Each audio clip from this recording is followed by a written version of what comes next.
Alright, I want to show you guys some dynamic stretches. This is a great way to warm up before any kind of athletic performance, be it a race, be it a lifting competition, maybe a bodybuilding contest, or even just before a workout. Dynamic obviously means that you're utilizing motion to loosen and warm up a muscle group. That's different than static stretching where you're holding it. Some benefits of doing dynamic stretches before a workout is you don't have to worry so much about fatiguing the muscle. If you were to take a static stretch and hold it for quite a while, 10, 20, 30 seconds, that puts a lot of tension on the muscle that actually can fatigue the muscle, which can negatively impact your performance. It might not be as strong or have as much endurance. So the way to get around that is dynamic stretching. You're going to loosen up the muscle, and it also serves as a great warm-up because since you're using motion, you're increasing circulation to the muscle group. So it has the same benefit as maybe doing a light cardio warm-up, although I would recommend doing both. Maybe do 3 to 5 minutes of cardio before doing these stretches and you'll be good to go. So to do these, I like to start head to toe. That's a beneficial way because it helps you remember everything so you don't want to miss anything. You can do them whenever order you want though. I'm going to start with the shoulders by doing some small, tight arm circles. And I'm going to do these for about 5 to 10 seconds each, but you're welcome to go longer because again, you don't have to worry so much about fatiguing the muscle you're loosening up. So we're keeping it small and tight here, trying to keep it in the joint and not roll the shoulders so much. Just trying to get the small muscles in the rotator cuff. You do palms up and reverse the direction. Try and get the other side of the joint. Alright, from here, going to do big arm circles. This is going to stretch the bigger muscles around the shoulder joint. The deltoids, the chest, and the upper back and lat. So we're going to go all around, stay tight to your body, reach as far back as you can, straight up, straight down. And you can even add a little swing to this if you want. The speed is entirely up to you. Just make sure you're feeling it where you should be.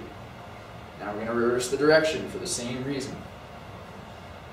Always good to stretch both sides of a joint. Alright, other arm. We're going to go back, up, around. Same thing, loosening up the deltoids, the chest, and the back. And reverse the direction. Alright, so another way to loosen up the chest and the upper back is with elbow flies. You may have seen me do this one in my static stretch routine. I'm a fan. So keeping posture, you want to push your elbows together by engaging your chest, pull them apart by engaging your upper back shoulder blades. Showing you from a side view. Pull them apart, push it together.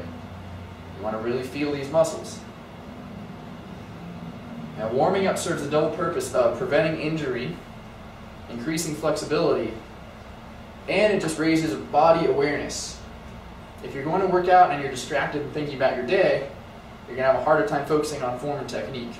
Warming up, it helps you focus on, okay, where are my muscles, how do they feel, and gets you thinking about your body rather than thinking about whatever else you've been doing.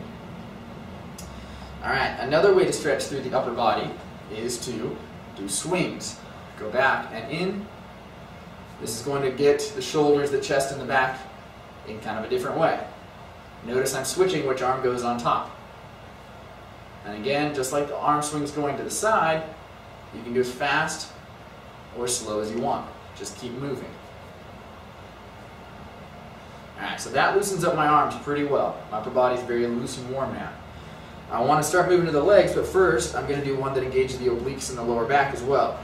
So standing wide, keeping your knees straight and tight, you're going to put your arms out and reach down towards your opposite foot, keeping that knee straight, back up, and switch. Now what this is doing is stretching your hamstrings briefly as you reach down, but you're also rotating your torso, getting your lower back. You go down and switch. The important thing here is to keep your knees straight and really focus on twisting at the waist.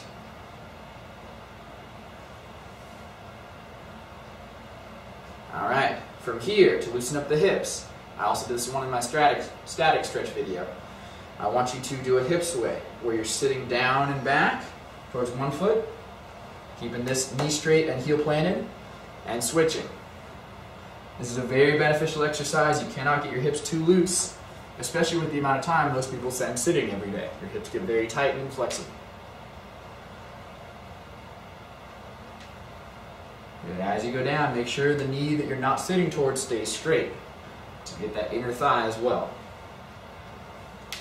All right, from here, we're going to do some hip rotations. This is another exercise to loosen up the hips. Now, this one's hard to balance, so if you need to, go ahead and grab onto something. You're going to raise your knee, rotate out, back and down. You want to do this without twisting your pelvis at all.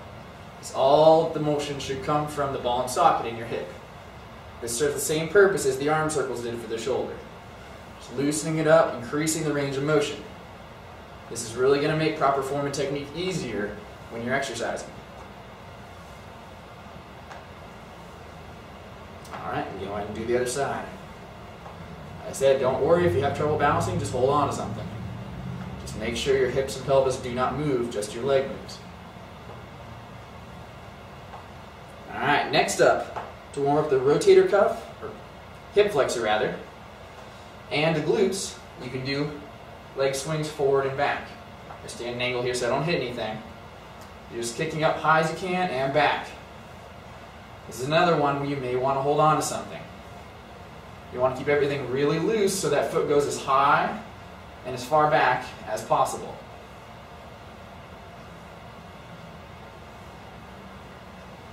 And relax. This has the added benefit of getting a little bit of hamstring and a little bit of quadricep at either position as well. Alright, another exercise. You're going to hold on to this one. It's a little trickier to balance.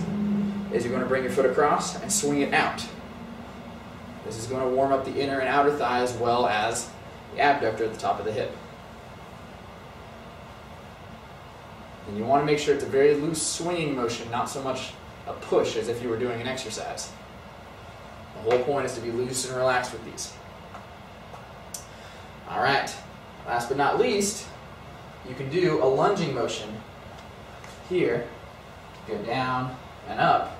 This is a little bit of an exercise, so don't do it to the point of getting fatigued.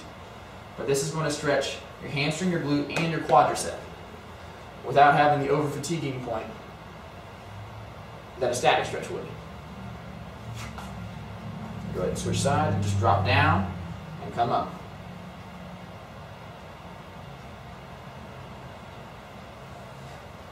So only do that a few times if you feel like the muscles are really getting tired, because it is a more challenging position.